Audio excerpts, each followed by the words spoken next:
I never thought I'd find myself in a situation like this, but here I am. My name's Jake, and I've been with my wife, Sarah, for about 6 years now.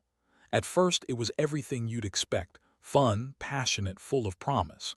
We moved to the city, started building a life together, and for a while I thought we had it all figured out. But over the last year, I started to notice little things. She'd be secretive about her phone, always changing her passwords, and sometimes she'd stay out late claiming she was at her sister. But she'd come home smelling of perfume that wasn't hers, and she'd be distant. At first, I chalked it up to stress, work, maybe even just my paranoia creeping in.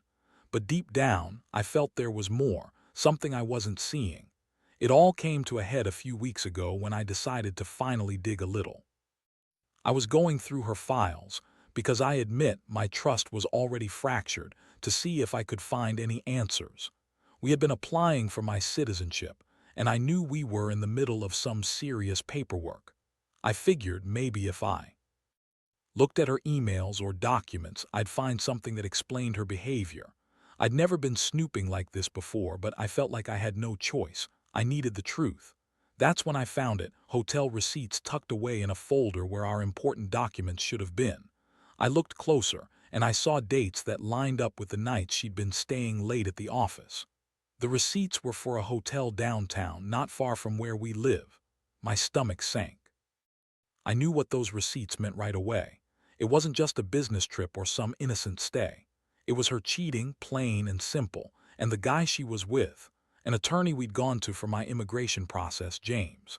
Yes, she'd been sleeping with my lawyer. I couldn't believe it.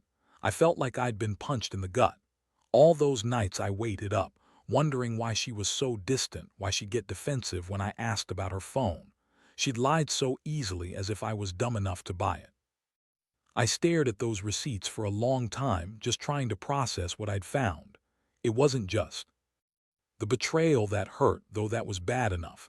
It was the fact that she'd lied for so long, manipulated me, used our legal consultations as cover for her affair. I started to question everything about our relationship, about her. How many times had she been lying? How long had she been cheating? I didn't sleep that night. I just sat there, staring at the ceiling, feeling a mix of anger and sadness swirling inside me. I wanted to confront her immediately, but I also knew I needed to think this through, because this wasn't just some fling. This was her using her relationship with James, our lawyer, as a cover for her infidelity. That made everything more complicated. I wondered, should I even tell her I found out? Would it change anything? Or should I just cut her loose and walk away? My head was spinning, and I was more lost than I'd ever been before. The next morning, I woke up feeling like I'd been hit by a freight train. My mind kept circling back to those hotel receipts, to the way she had lied so easily about everything. I knew I couldn't keep pretending like I didn't know. I needed to confront her, get some answers. But I also knew deep down that whatever she said, things wouldn't be the same after this. Sarah was still sleeping when I got up. I watched her for a few seconds, her chest rising and falling, and the anger started to bubble again. How could she do this? How could she lie to my face, cheat on me with someone we trusted, someone we paid to help us get through this immigration process? It was sick.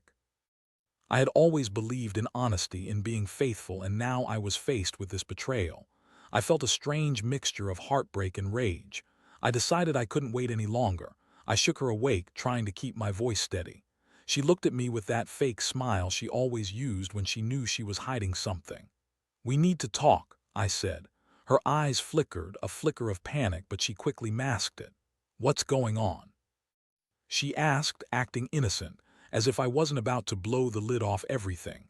I pulled out the receipts I had found the night before and slammed them on the table. "Explain." "This," I said, voice shaking. Her eyes widened for a split second, then she started to lie. "That's not what you think," she said quickly, brushing it off like she was used to doing. "It's just a business trip. I swear I didn't do anything wrong." She looked me straight in the eyes, her voice dripping with fake remorse. "You're overreacting, Jake. You're just jealous. You always think the worst. I wouldn't do that to you." I wasn't buying it, not anymore. I told her I knew she'd been cheating, that I found her hotel receipts, and I wanted the truth. She started to cry, saying she was sorry, that she loved me, that James was just a client, just a lawyer, that it was nothing serious. But I could see right through her lies. She was desperate, trying to spin some story to save her ass, but I knew better. I saw the way she avoided eye contact, how her voice trembled when she spoke about James. She was lying badly, too. As we argued, I felt a flood of emotions: confusion, rage, heartbreak. I couldn't believe the woman I married had been playing me all along. How could she lie about this? Why? And the fact that she used her legal consultations as cover made me feel even more sick. It was calculated, cold, manipulative. I wondered how long she'd been sneaking around, using our trust in her favor. Honestly, I wasn't even sure if I'd be able to look her in the eye again after this. I demanded she tell me everything: how long it had been going on, who else she might have been with, what she got out of it. She hesitated, then admitted to a few moments of sex, but insisted it wasn't serious, just a mistake. Yeah, right. A mistake that involved hotel receipts and a lawyer we were paying good money to help us. That just made my blood boil. I started to think about all the plans we had, the future I thought we were building, and how that was all blown away now. The worst part, the way she was acting like she was the victim, that she was just some innocent woman caught up in a bad situation. Sorry, but I wasn't buying that anymore. She was a liar, a cheater, and now she was trying to manipulate me into feeling sorry for her. It didn't work. I felt a cold resolve settling in. I knew I had to make some decisions. I couldn't keep living with this betrayal hanging over us like a cloud. I was hurt, furious, and honestly, just exhausted trying to process it all.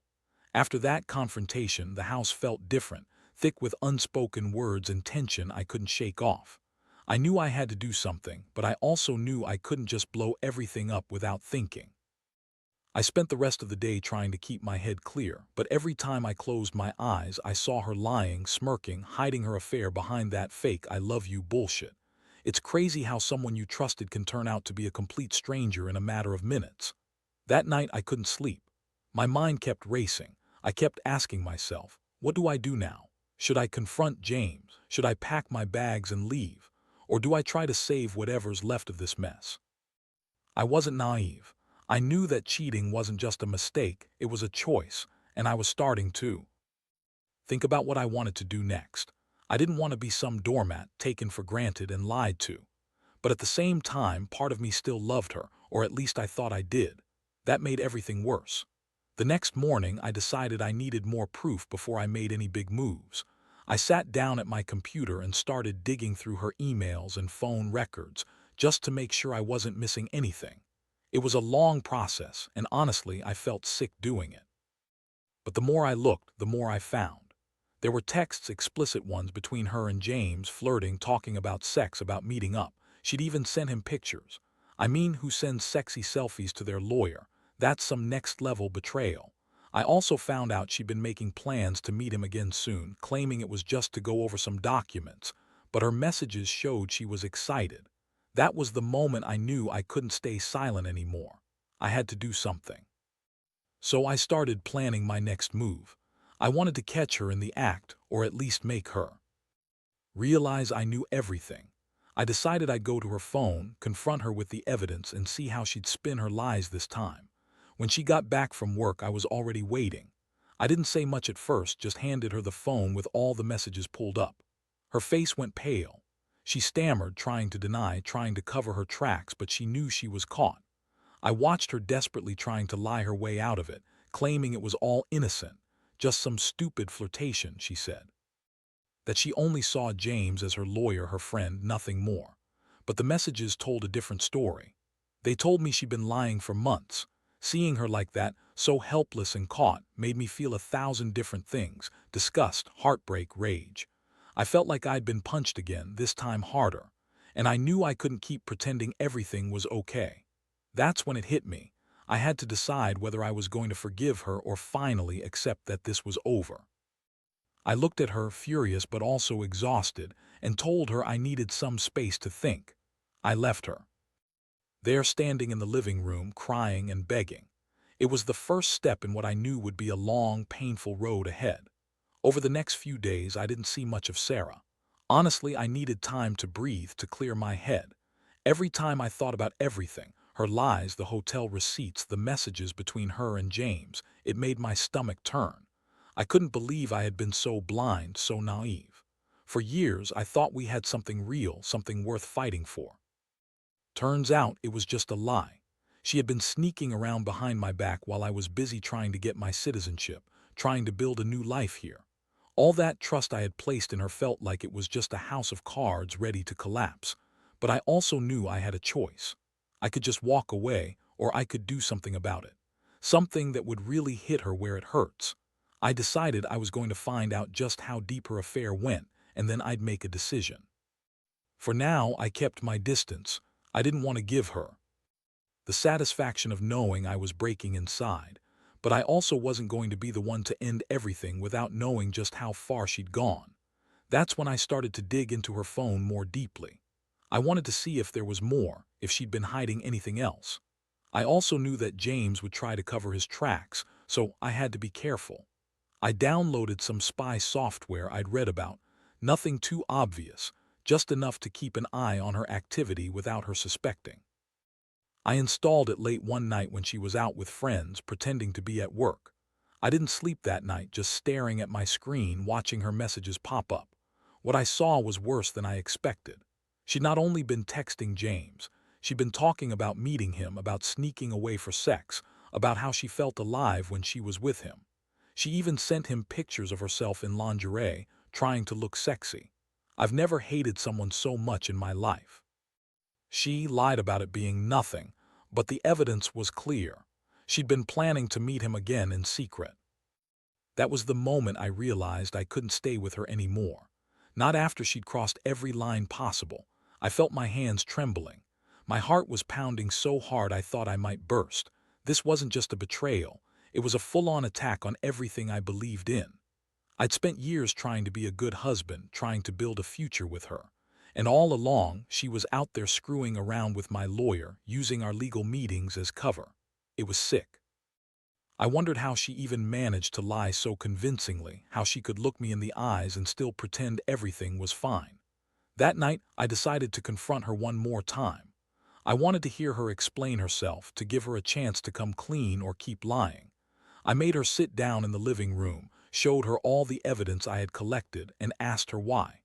Why would she do this? Her face twisted with anger, then guilt, then frustration. She spat out excuses. She was lonely, she was insecure, she didn't mean for it to get this far. She blamed me for everything, said I was distant, that I never paid enough attention to her, but I was done listening. How could I believe any of it after what I'd seen? By the end of that night, I knew what I had to do. I couldn't keep pretending that this was just a mistake or a misunderstanding. She had to face the consequences of her actions. I told her she needed to leave, that I needed space to think about what's next. I felt numb, like I'd been punched again, but this time from the inside out. I was devastated, yes, but also angry beyond belief. I never thought I'd be in a situation where I'd have to fight for my dignity, but here I was. I realized that sometimes the only way to reclaim yourself is to walk away from what's broken, no matter how painful it is. The days that followed were a blur of chaos and quiet despair. I kept replaying everything in my head, her lies, the texts, the hotel receipts, and I struggled to breathe through the anger and betrayal. Honestly, I felt like I was losing my mind. I had loved her, trusted her, and now I was faced with the brutal fact that she'd been sleeping with my lawyer all along. It was a punch to the gut that I wasn't sure I'd recover from. But at the same time, I knew I couldn't stay in this terrible limbo forever. I made the decision to get legal advice. Not just because I wanted to end the marriage cleanly, but because I needed to know what rights I had, what I could do to protect myself, and how to handle the fallout. I also wanted to make sure she didn't try to take advantage of the situation. So I found a good divorce lawyer, someone I could trust, and scheduled a consultation. Waiting for that appointment was agonizing. I kept getting flashes of her lying, of her sneaking around, of everything falling apart. While I waited, I also started packing some essentials. Not because I was planning to leave immediately, but because I knew I had to prepare myself for what was coming. I threw some clothes into a bag, grabbed my important documents, and kept thinking about what I'd say when I finally confronted her again. I couldn't just let her get away with this. I had to reclaim some control, even if it was just through legal channels. One night she came back home trying to act normal like everything was fine, but I saw through her bullshit. Her eyes were still guilty, her hands trembled just slightly. She tried to apologize, said she was sorry, that she loved me, begged me to forgive her. I looked at her and saw right through the tears and the fake remorse. That's when I told her I was done. Done pretending, done lying to myself that this was somehow fixable. I told her I was calling the lawyer the next day and that I wanted a divorce. Her face twisted into a mixture of anger and desperation. She called me a bastard, said I was overreacting, that she loved me too much to lose me over some stupid affair. But I wasn't swayed. I knew I had to do this for myself. No matter how much it hurt, I couldn't stay with someone who'd betrayed me so completely. The betrayal ran deep, and I didn't see a way back from it. I told her I was done, that I deserved better, that I needed to rebuild my life without her lying and cheating. That night I stayed awake again, staring at the ceiling, feeling like I'd lost a part of myself. I knew this was only the beginning. I'd have to go through the legal process, face the pain of separation, and eventually pick up the pieces of a life that had been shattered. But I also felt a strange sense of relief. I was finally taking control, finally standing up for myself. That's what I kept telling myself anyway. I promised myself I wouldn't let this ruin me entirely. I'd learn from it, grow stronger, and move on. But right now, all I wanted was for this nightmare to be over. That's what I told myself as I prepared for what was coming next. The legal process was a nightmare. I remember sitting across from the lawyer, feeling numb as he explained the steps, dividing assets, dealing with her attempts to hide things, and figuring out custody if it came to that. Honestly, I was so drained from all the betrayal that I barely absorbed what he said. All I knew was that I needed to get out of this with my dignity intact. The worst part was knowing she was fighting just as hard, trying to spin her lies and manipulate the situation to her favor. When the divorce papers finally arrived, I felt a strange mixture of relief and heartbreak. It was like closing a chapter I never wanted to open in the first place. I signed everything, knowing I was finally free of her lies and deception. But I also knew deep down that I'd never quite get over what she did, using our trust, our legal work, our life together as a cover for her affair. It was a betrayal that cut so deep, I wondered if I'd ever really trust anyone again. In the months that followed, I focused on rebuilding myself. I threw myself into work, started hitting the gym, and spent more time with friends who supported me. It wasn't easy. Every time I saw a woman with her lawyer, her name, or even the slightest hint of a relationship, a part of me would freeze up. But I also began to realize that I deserved better, someone who wouldn't lie, cheat, or manipulate me. That realization was the first step toward healing, even if it still hurts every day. Looking back, I learned a lot from this disaster. Trust is fragile. People can surprise you in the worst ways. And sometimes you have to hit rock bottom to finally stand up and say enough.